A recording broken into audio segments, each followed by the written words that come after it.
Hey, welcome to Yarwood's Mat Chat, episode 21. And today I'm here with Mr. Yarwood, and we are going to be talking about respect. Respect is, as I wrote in the brief for this StreamYard, respect is a cornerstone of martial arts, practice, and philosophy. It is deeply embedded in the traditions, cultures, and teachings of martial arts from around the world. The concept of respect in martial arts transcends just a polite gesture or good manners. It is about honoring the discipline, the instructor, fellow students, and oneself. So we're going to be discussing several aspects today of respect as it relates to martial arts. So with respect and a reverence, I'm going to pass the mic over to Mr. Yarwood to get us started. Thanks, Coach Les. I think respect is very deeply rooted in martial arts. It's pretty much like the thread that keeps everything together. Because we have, from the time we start, we get in the door to the time we're training, to the time we're interacting with other students, with our instructors, with our parents. It's all showing respect to one another. And so for example, the first thing we do when we walk in the door is bow. So we bow to our school, we bow to our training area. We just show respect for where it is we're going to be spending the next hour or 2 hours or however long you're going to be there. And it just kind of starts from there. And then we interact with the parents. We look them in the eye, we shake their hand, we ask them how their day is going, right? And it's not like a one-way street where everybody shows me respect, but I don't have to show them respect. All of our students, all of our parents, everybody is either sir or ma'am, regardless of their age, regardless of their rank. It all just kind of is built into all that. So I don't require that people show me respect and not give it back. So to me, it's all about a mutual thing and how we treat each other and how we act around each other and how we talk to each other and interact with each other. So it's a huge part of what I do, what we do as martial artists. Of course, I want them to show me the respect for as their instructor, as the leader of the school. I don't. It's hard. I demand it, but not in such a way that it's like condescending, right?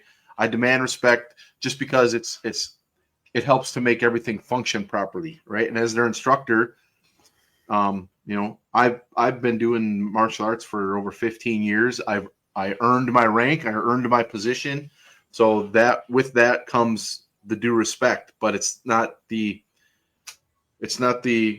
you will respect me type of respect. It's like my actions and the way I carry myself just demands respect. So, but I don't walk around saying, "Hey, you didn't say this to me," or "You didn't call me sir, so give me 10 push-ups." Or I don't say, "You will call me this." It's not like that. It's just a matter of I've earned that place, and by how I act around other people, I get that respect from them. So it's something that I have to constantly earn. I can't just expect that I get it, because it's something that is it's reciprocal. I think you said it in such a way for me too, how you carry yourself as the sensei, master, or sifu, or of the studio. For me, it's the work that you've put into it. And for me, it's the same as if I were to bump into some of the people that I know in the coaching business. If I were to, when I see Tom Ziegler, the son of Zig Ziglar, and the work that he's done to, one, fill his father's shoes, coming from the opposite personality type from his father. He was more of a computer I'll say this lovingly, a geek, whereas his father was more of a, salesman, car salesman slash that personality. And so Tom, in filling his shoes, had to really work to level up to be able to acquire the respect from his father, from Zig Ziglar. And Zig Ziglar earned that respect over time, making a difference with so many people. Respect in this particular way, to me, became part of a thank you. In respecting Zig Ziglar, he earned thanks from so many people. I've been, as you know, Mr. Yarwood, I've been coaching now for over 22 years. And, actually it's as of this month. And I look and I see the difference that I've been able to make in my communities. And I just did a TikTok and a Facebook post about the gratitude that I have for people in my life that make a difference. And I was really moved by this last night. And because I saw, and I was watching this movie called Forever My Girl. And I started to see that that I haven't shown, and I haven't been cognizant of the difference so many people have made in my life, including my parents, even though they got divorced, and the difficulties they went through to deal with me. I was definitely, have done many stupid things in my life. I've definitely been a jerk. It's why I'm a divorcee. And, now that I'm married again, and the difference that it takes and the respect that I have, not only now for the institution, the respect that I have for the person that I'm married to, and the difference that I get to make by honoring that respect. And I think that respect is there sometimes by position, by the stripes on your black belt. And that gives me the foundation for where I build my respect. And from that space, watching you, learning from you, developing myself and how you interact with me, both for me in my particular case as my coach and master, and also I have the privilege of being your coach and client, and you're my client. So there's all of those relationships, and there's a multitude of tradition, culture, position, accountability that I have to be responsible for at another level, for the same fact that you are my client and I work with you and you honor me as a coach, as I do being your client, your student, and honoring you. So, it's really given me a great perspective over time now, over the year and a half, that I see and appreciate and honor who you are, the work that you've done, and that continues to take that respect up a notch. So, thank you for what you've made. Yes, sir. To me, and like I said earlier, is respect is kind of the core. It's hard to do all the other things that we do if we don't respect the person or the people or the institution or our school or whatever it is. If you don't have respect for it, you're not going to treat it the way it's supposed to be treated. You're not going to get out of it what you should be getting out of it. There's just an undertone that it creates to make sure all the other stuff can operate. we, we talk about you can respect people, but we also, the reason we bow when we get on the door or when we get on the mats is we're just showing respect for the place that we're spending the time training, right?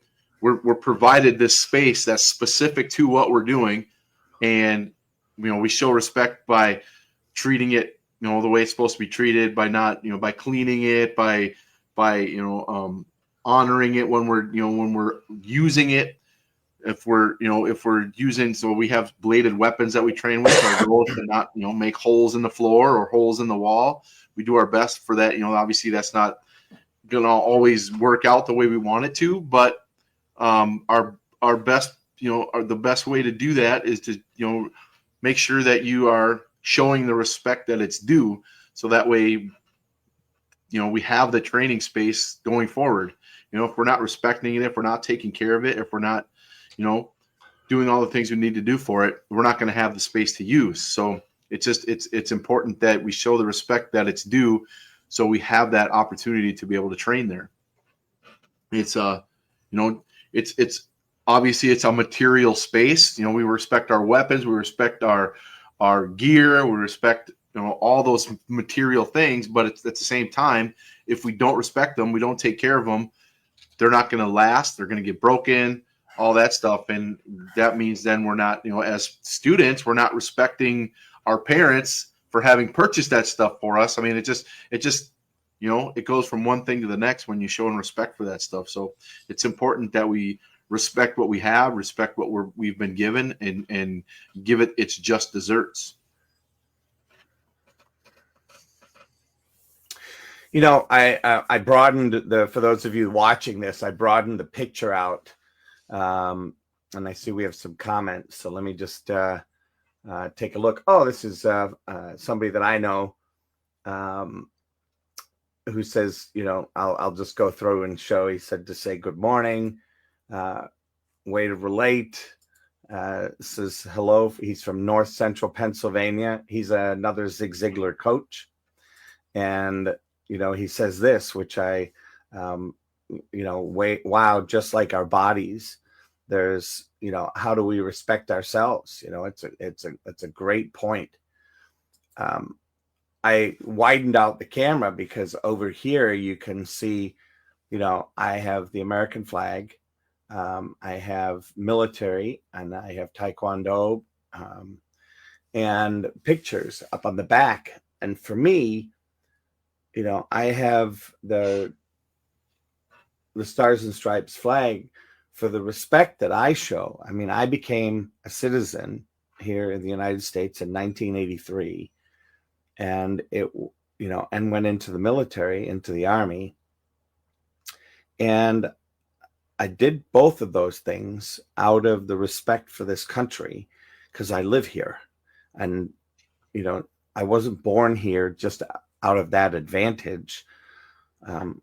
We moved here, and I had an opportunity, and I respect that opportunity to become a citizen.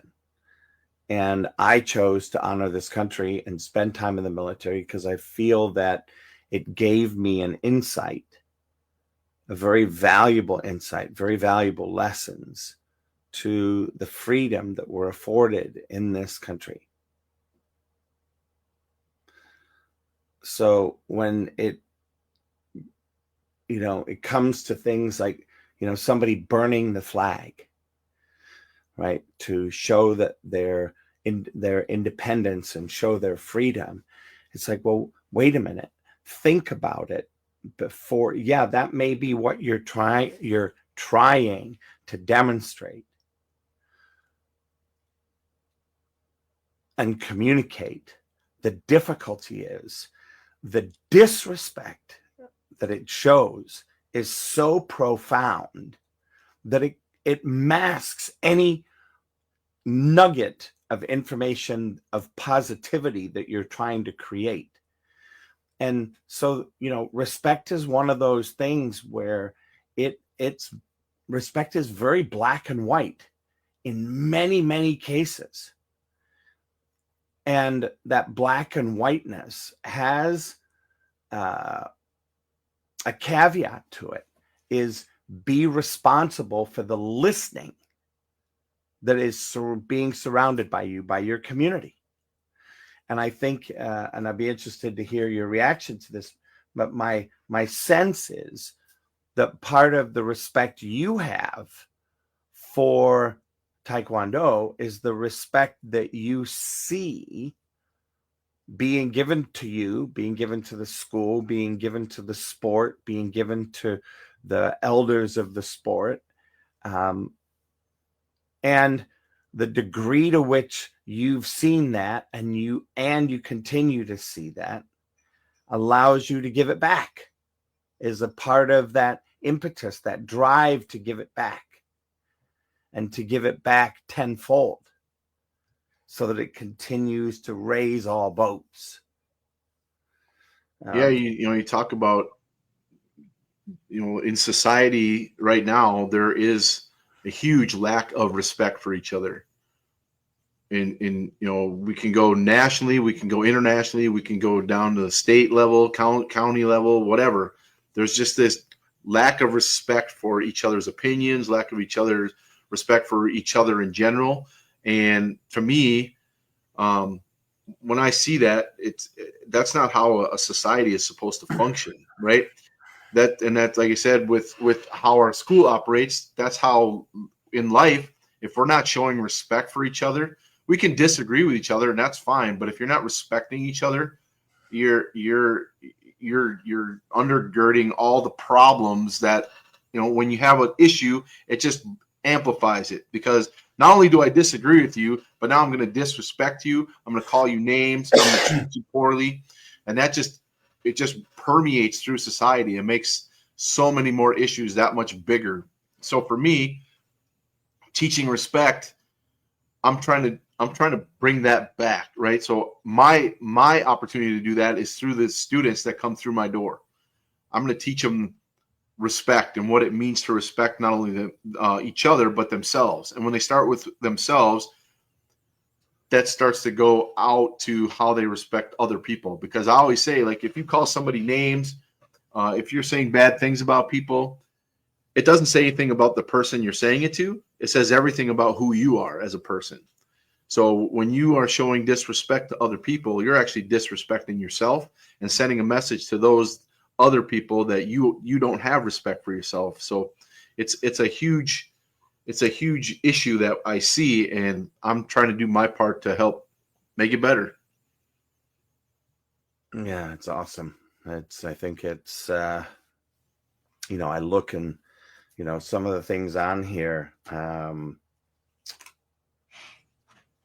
that we don't necessarily talk about very much are, one of the points is respect for the dojo or the training space, the studio, cleanliness and maintenance.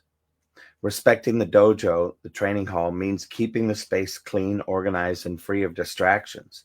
Martial arts practitioners are often taught to clean their uniforms, shoes, and the dojo itself, as this demonstrates respect for the place where training occurs. Sacred space. For many martial artists, the dojo is not just a gym or a training hall. It's a sacred space where learning, growth, and personal transformation take place. Treating the dojo with reverence by being mindful of noise, behavior, and attitudes shows respect. And, for me, some of this is missing in this world. I mean, kids today, there's a lot of kids that don't even know how to clean. Right? They don't know what a mop is. They don't know what a brush is. They've never used Clorox. They've never used bleach or Comet or Ajax. They have no clue. And I think about that, and I just,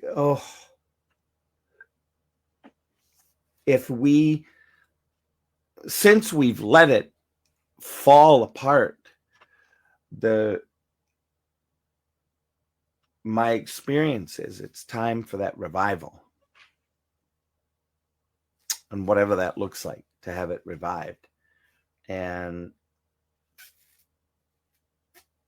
I know once I understood with my bed, making it in the military and getting inspected right after getting up and having breakfast and getting our rooms inspected, there was an intention behind it.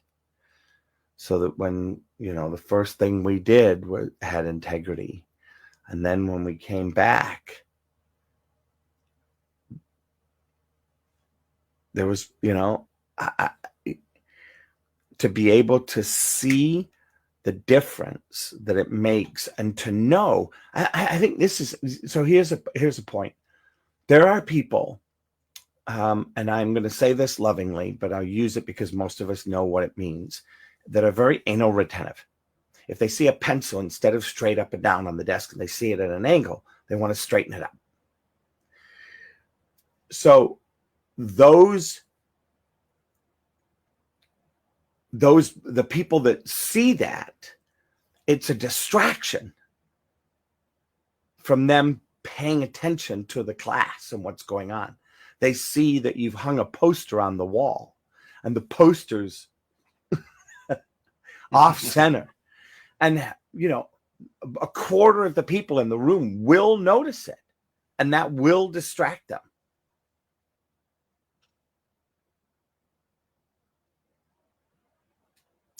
Yeah.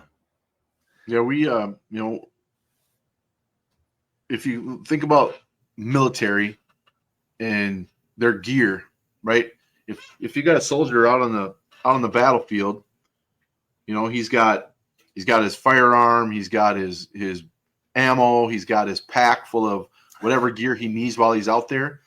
If he's not taking care of that stuff, if he's not maintaining his weapon, if he's not maintaining his gear, it's going to fail. And if it fails, he has no use for it, and then he's in trouble, right? So he has to show respect for his stuff, because that way he has it to use, right? It's not just we need you to take care of your stuff because that's what we want you to do. It's not about that, right? It's about making sure that in the future, all that stuff is operable. That's like, it could be life or death for them, right? Sure, it's not life or death to take care of your uniform, take care of your weapons, take care of your gear, take care of your dojo.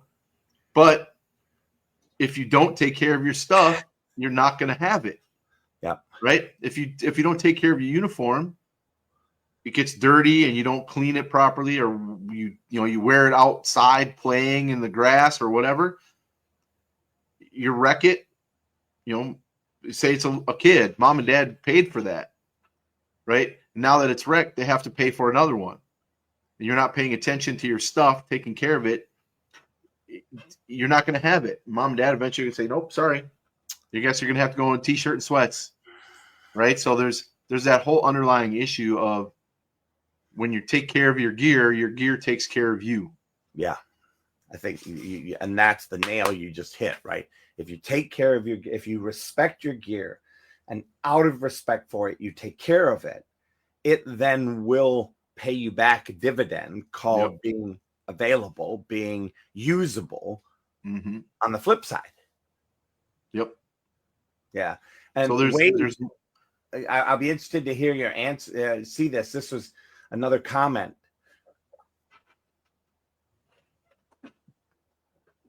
You might want to read it out loud for those that are just listening. Do you think bullies are seeking respect from a weakened foundation? My experience with bullies is it's not so much a respect thing. It's a more of a, I guess, personal respect. It'd be the more appropriate thing to say, is they don't respect themselves because they don't feel good about themselves. They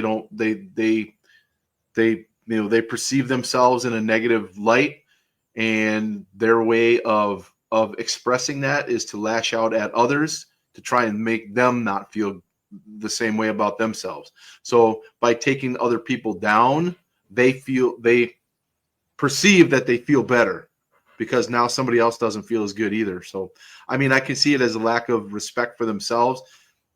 So they don't know how to express respect to other people, because they don't know what respect is, or they lack the understanding of respect. So I can understand that point. So that's a part of it for sure. It's awesome. But like I said, in my experience, it's more a lack of self-confidence, of belief in themselves. They just don't feel good. Maybe they're treated poorly by, their family, their parents, their mom and dad, their siblings, other people. So instead of seeking the positive light, they lash out in a negative light, because they don't know how it's what they've been taught. They don't know any different. So they don't know how to express themselves in a different way. So if we talk to our kids about, hey, you want bullies to stop bullying, one of the best ways I found is make friends with them. Invite them to come sit down and lunch with you. Make them feel good, right? Sure, it might take a little while. It might take several attempts where they just lash back out at you. But I think ultimately, if you're making that decision to be nice to somebody, show them respect, eventually they're going to, I think, reciprocate, because it's hard to continue to beat somebody down when they're always nice to you. If somebody every morning says, good morning, how's your day going? Screw you, you're a jerk, you're fat, you're ugly. Thank you. Next morning, hey man, how's it going today? Eventually they're going to be like, why is this guy always so nice to me? Right? It gets into their mind about it, and it can change them. I've seen it happen. Yeah, it's awesome. It's really But good. you show respect to people, eventually they're going to reciprocate, because it's hard. Like I said, it's hard to consistently be disrespectful to somebody who's respecting you.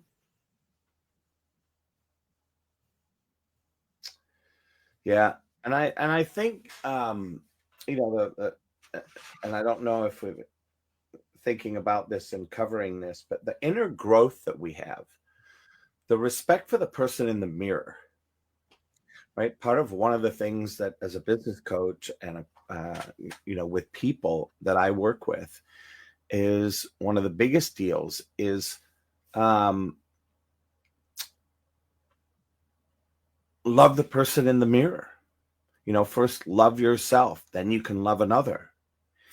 And that love is a respect for, who we are. And, for a lot of you, my faith background, and that, yes, quote unquote, I am religious. And one of the spaces that provides for me in a respect thing is that I have to remind myself of many times is that, and this is different, and it's different, but I think there's a parallel for many other religions, other than me, that I'm as a follower of Christ. There's a parallel for many other religions and quote unquote spirituality driven people, is that in honoring myself, I honor my faith. I was quote unquote, according to some of the religious beliefs that and writings that I follow, I was made in God's image. So if I'm disrespectful to myself, I'm being disrespectful to my Creator. And for those of you that are spiritual that are listening, if I'm disrespectful to myself, I could be disrespectful, that in turn is to my parents, the people that created me. Mm-hmm. And I look, and some people say, well, my parents got divorced and blah, blah, blah, and I grew up without a father, or I grew up without a mother, or rah, rah, rah, rah, rah, rah. It's like, well, wait a minute. You were you came into this world,